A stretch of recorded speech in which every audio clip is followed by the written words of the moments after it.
تو check up کرایا تو پتا چلا کہ کینسر ہے اور آخری سٹیج پر ہے. بہت پریشان ہوئے اور بہت مالدار تھے وہ, اور ان کے سامنے وہ حدیث آئی, وداؤ مرضاکم بالصدقہ, اپنے مریضوں کی دوا کرو. حدیث صحیح ہے وہ, اپنے مریضوں کی دوا کرو صدقے سے. ہاں, علاج بالصدقہ, صدقے کے ذریعے علاج کرو. انہوں نے ایک انتہائی مجبور اور لاچار بیوہ کو, جس کے چھوٹے چھوٹے بچے تھے, جو بڑی تنگی ترشی سے زندگی گزار رہی تھی, اپنی پراپرٹی اس کے نام لکھ دی پوری کی پوری. اس کے بعد کچھ دنوں کے بعد چیک اپ کرایا تو کینسر تھا ہی نہیں, کینسر تھا ہی نہیں. تو داؤ مرضاکم بالصدقہ, نبی نے فرمایا کہ اپنے مریضوں کی دوا کرو صدقہ دے کر کے. اگر آپ کو کوئی بیماری ہے صدقہ دو, آپ تو نکال لے کہ نہیں بھائی, 4-5 لاکھ روپے نکال کر کے دو ان لوگوں کو. وہاں چلاتے رہتے میں مسجد کے لو دو, مسجد کے لو, چلانے کی ضرورت نہیں ہے, دے دو ان کو 4-5 لاکھ روپیہ دے دو, بقیہ انتظام ہو جائے گا. جی اگلی آیت بڑی پیاری, الم یعلموا ان اللہ هو يقبل التوبۃ عن عباده ويأخذ الصدقات.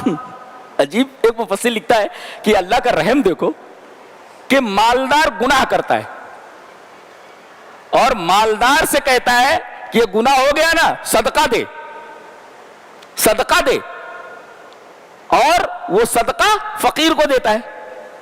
تو اللہ کتنا رحیم ہے کہ امیر جو ہے گناہ کرتا ہے اور اس سے بولتا ہے تو صدقہ دے, اور یہ صدقہ فقیر تک جاتا ہے, گناہ کی وجہ سے صدقہ وہاں تک پہنچا. دیکھو اللہ کتنا رحیم ہے. اللہ وَيَأْخُذُ الصَّدَقَاتِ وَأَنَّ اللَّهُ هُوَ التَّوَّابُ الرَّحِيمُ. اور کسی نے بہت اچھا لکھا ہے, کہتا ہے کہ تم فقیر کو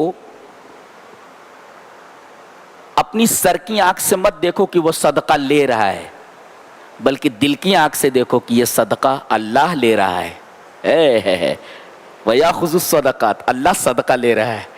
تو ہم یہ دیکھ رہے ہیں کہ ہم غریب کو دے رہے, غریب صدقہ لے رہا ہے. یہاں دل کی آنکھ سے دیکھو تو پتا چلے گا کہ اللہ صدقہ لے رہا ہے. وَيَأْخُذُ الصَّدَقَاتِ, اللہ صدقے لے رہا ہے. یہ دیکھو,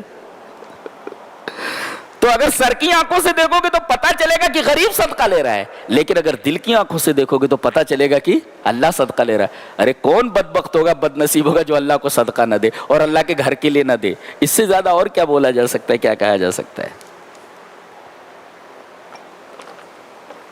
کہتے ہیں کہ ایک خریدار ہے اور ایک مبی ہے, اور ایک بائع ہے, ایک مبی ہے اور ایک مشتری ہے. خریدار ہے, بیچنے والا ہے, اور سامان ہے. اللہ خریدار ہے, مشتری ہے. بائع کون, بیچنے والا کون, مومن. اور مبی کیا ہے, آدمی کا مال اور جان. ان اللہ اشتری من المؤمنین, دیکھیں کیا ہے ان اللہ اشتری من المؤمنین انفسهم واموالهم بان لهم الجنہ, جان اور مال. اور ایک مفسر لکھتا ہے ان العاقل لا یرى لنفسه ثمنا دون الجنہ, جو عقل مند ہوتا ہے نا وہ جنت سے نیچے اپنی جان کسی چیز پر نہیں دیتا. جنت ملے گی تو جان دوں گا, جیسے شہداء ہے. تو اگر عقل مند آدمی ہے تو وہ بولے گا کہ میں جان, یہ چھوکریوں کے اوپر جان دے رہے ہیں, میں تیرے اوپر جان دے دوں گا. بے بدبخت کہیں گے, یہ جس کے اوپر جان دے رہا ہے 1 ہفتے نہ نہائے تو جوئیں پڑ جائیں گے اس کے سر میں, اور 2-3 دن برش نہ کر اس کے منہ سے بدبو آنے لگے گی. اسی جان دے دوں گا تیرے لیے, بولے یہ جان دے رہا ہے. بے بدبخت کہیں کہ جان دے رہا ہے. یعنی جان اتنی عظیم چیز ہے, اور مال بھی خرچہ کرتا ہے. اللہ فرما رہا ہے مومنوں کا مال اور جان اس کے لیے جنت ہے. تو عقل مند آدمی کیا بولے گا, ارے میں اپنا مال دے رہا ہوں, اپنی جان دے رہا ہوں, جنت سے کم پر راضی نہیں ہوں میں. اللہ خریدار اور بیچنے والا مومن, اور مبی کیا ہے, مال اور انفس, اموالہم انفس, جان اور مال. ان العاقل لا یرى لنفسه ثمنا دون الجنہ, جو عقل مند ہوتے ہیں نا جنت سے نیچے بھاؤ کرنے پر تیار نہیں ہے. جنت ملی تو دیں گے ورنہ نہیں دیتے. یہ عقل مندوں کا کام ہے. بہت اچھا لکھا ہے کہ مفسر نے, کیا بات ہے. بڑی پیاری کتاب ہے, سبحان اللہ. یا ایھا الذین آمنوا اتقوا اللہ وکونوا مع الصادقین.